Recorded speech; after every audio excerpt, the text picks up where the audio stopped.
Good morning. I call to order this 17th meeting of the Pennsylvania Public Utility Commission for the year 2024. We welcome everyone joining us here in the room today, as well as those joining us on the live stream. Please stand for the Pledge of Allegiance.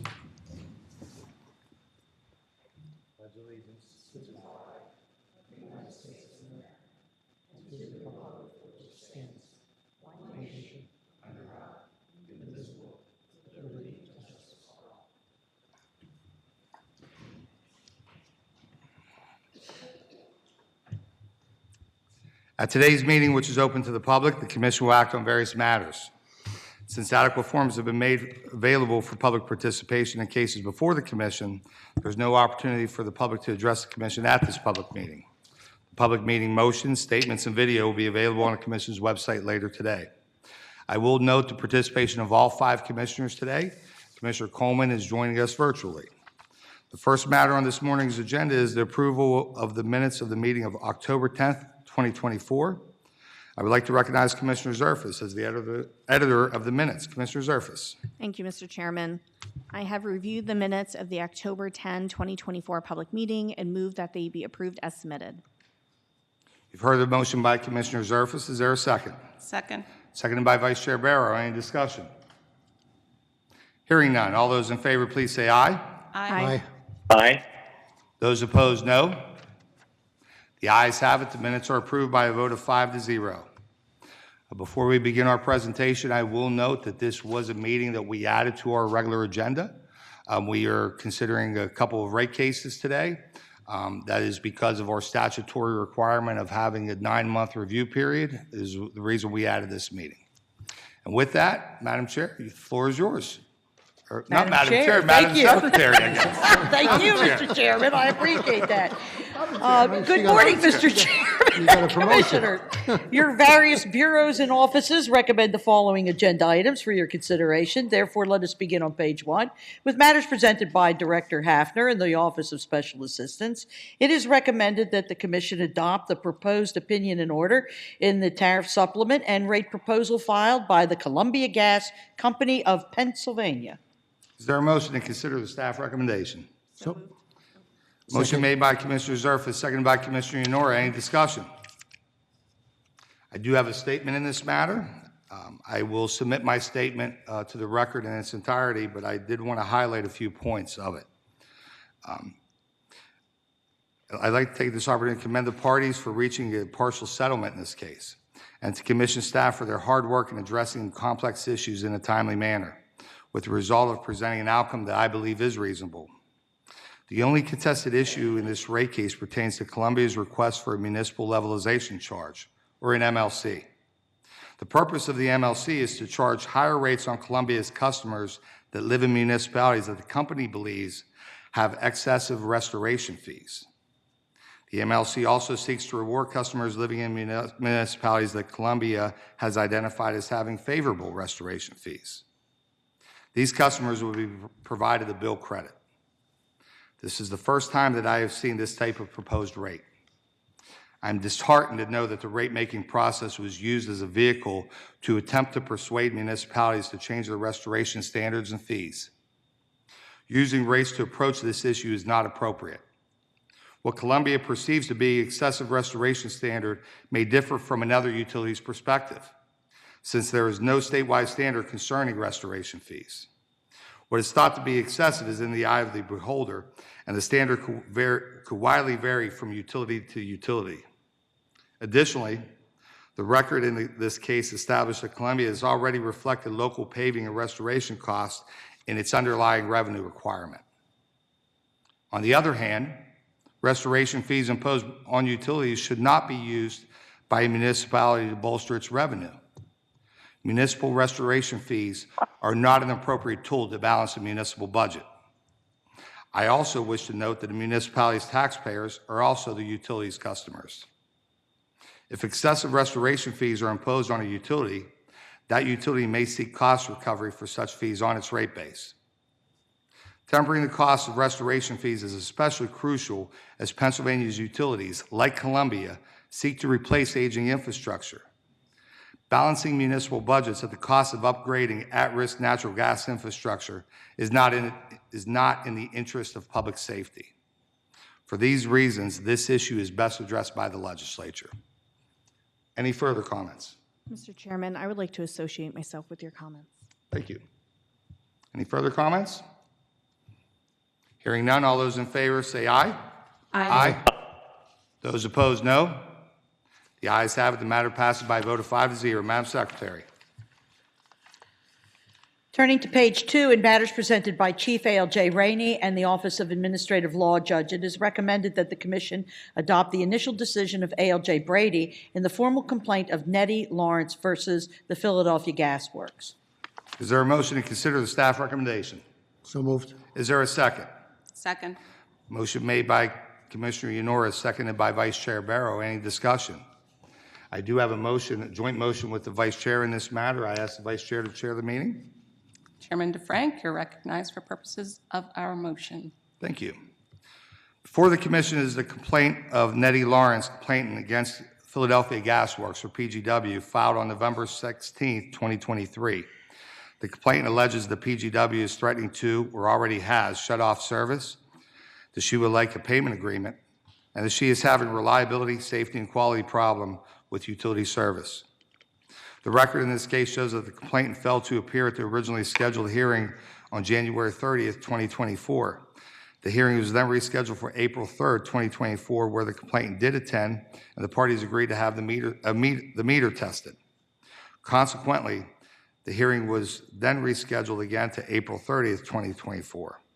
On the day of that scheduled hearing, the complainant sent an email to counsel for PGW and the Commission stating she had an emergency at her son's school and would not be able to attend. PGW filed a motion to dismiss for the complainant's failure to appear. The initial decision dated November 7th, 2024, granted PGW's motion and dismissed the complaint. Given the nature of the correspondence provided by the complainant, we believe it is prudent to permit one last opportunity for a hearing in this proceeding. We impress on the complainant to make every reasonable effort to attend this hearing, as the Commission must balance the accommodation of these continuances with the resources and time expended by respondents and the Commission itself. Therefore, we move that 1, the initial decision by Administrative Law Judge F. Joseph Brady is vacated consistent with this motion. 2, the complainant proceeding at docket C-2023-304-4246 is remanded to the Office of Administrative Law Judge to hold an appropriate hearing. And 3, the Office of Special Assistants drafted an opinion in order consistent with this motion. Thank you, Vice Chair. Thank you. Is there a second on the motion? Second. Seconded by Commissioner Zerfas. Any discussion on the motion?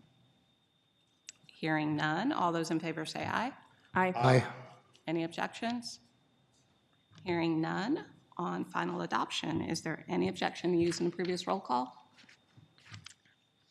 All right, then the matter is adopted as amended by the motion by a vote of 5-0. Thank you. Yeah. Madam Secretary. Mr. Chairman, that concludes regular agenda. Turning now to the carry-in. On page 1 of the carry-in agenda, it should be noted that the first item on page 1, the initial decision of ALJ Heap in the formal complaint of Frank Capozzi Sr. versus the Pennsylvania American Water Company has been postponed until the public meeting of December 5th, 2024. Continuing on page 1 of the carry-in, it is recommended by the Office of Administrative Law Judge that the Commission adopt the recommended decision of ALJ Dunderdale and ALJ DeVoe in the tariff supplement and rate proposal filed by the First Energy Companies and approval of the joint petition for settlement. Is there a motion to consider the staff recommendation? So moved. Is there a second? Second. Motion made by Commissioner Yanora, seconded by Commissioner Zerfas. Any discussion? Chairman, I have a statement. Vice Chair Barrow. Thank you. This is the proposed settlement in the 4 First Energy Companies base rate filing. The ALJs recommend approval of the settlement, which, among other things, permits First Energy to increase its overall base rates by $225 million per year. The companies requested $502 million. I agree with the ALJ's recommended decision to approve the settlement, but I want to look back at the merger proceeding. and the fact that the company's committed to tracking savings in operation expenses that would be achieved as the result of that merger, and that those savings would be flowed back to the customers in the future. In this rate case, First Energy says that because of the proximity of the rate case filing with the merger application, that it's not been able to quantify those savings as yet, and that it will continue to track those savings for the future. I do look forward to reviewing those savings in the future in a future rate case. Another issue is the company agreed to, in this settlement, the company agrees to a cumulative improvement in reliability that would result in a reduction of SAIDI and SAFE. So SAIDI, System Average Interruption Duration Index, by 3.5%, and the System Average Interruption Frequency, SAFE, by 2.5%, 3 years following the implementation of the rate increase provided by this settlement. Again, I look forward to the company making good on those commitments and improving the reliability of its distribution operations with the additional revenue that is resulting from this proposed settlement. A progress report on these efforts should be included in First Energy's next base rate filings. That is my ask of the companies. And one final thing for the First Energy companies, as well as our other EDCs, we are going through unprecedented load growth in their territories. Nothing like I've seen in my tenure at the commission. So in future base rate filings, I would ask that the companies explain how this load growth is going to affect the base rates that they come in for, and also the frequency of the base rate filings that they make. Thank you. Thank you, Vice Chair Barrow. Any further comments?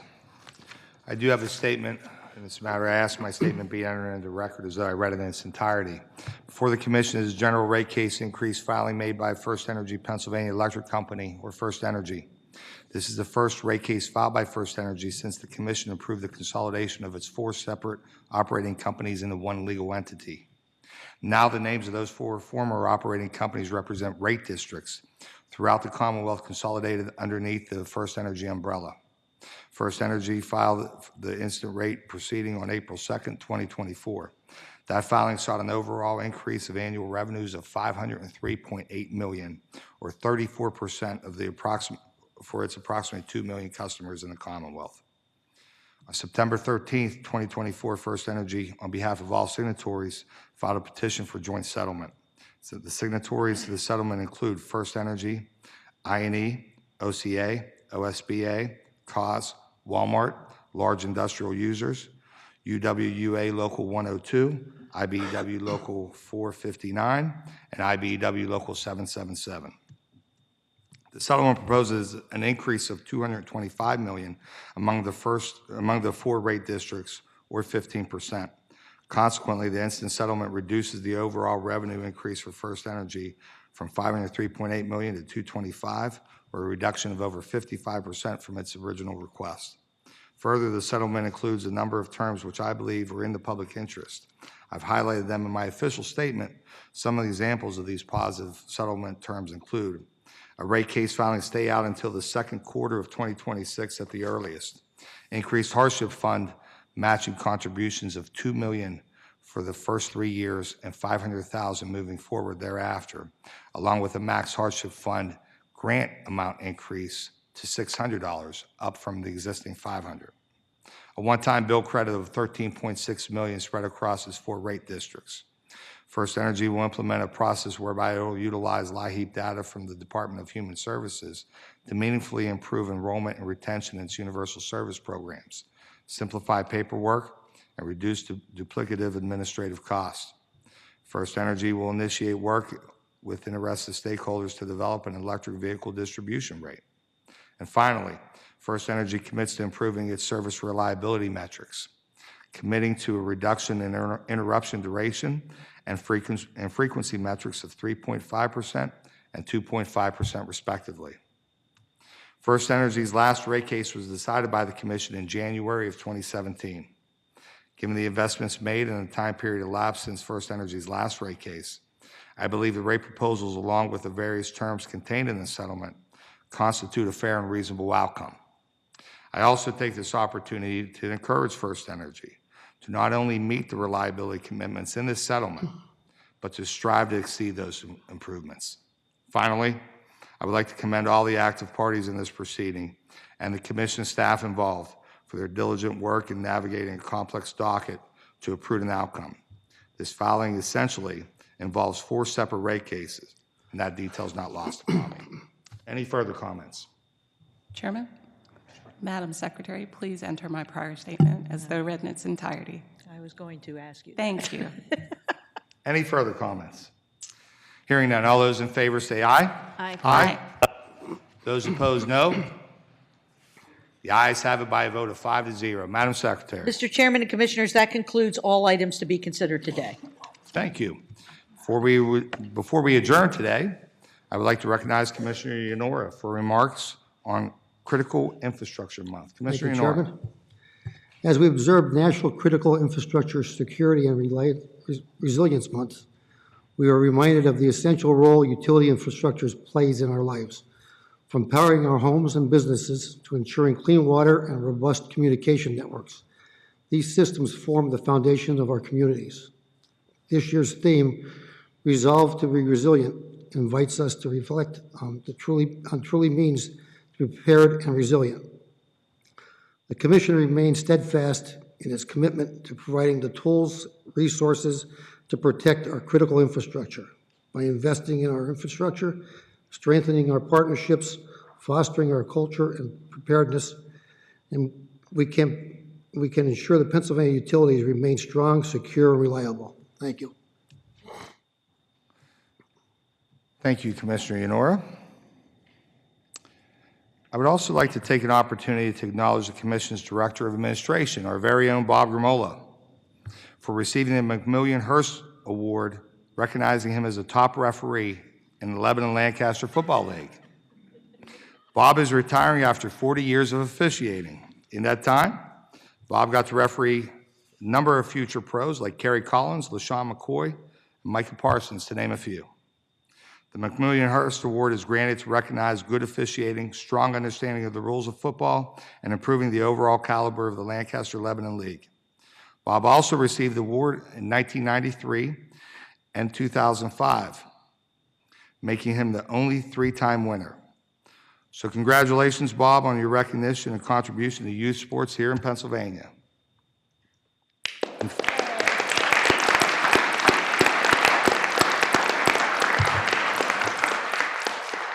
And finally, on behalf of myself and my fellow commissioners, we wish you a happy and healthy Thanksgiving holiday. And with that, if there is no other business before the commission, is there any objection to adjourning today? Hearing none, we are adjourned.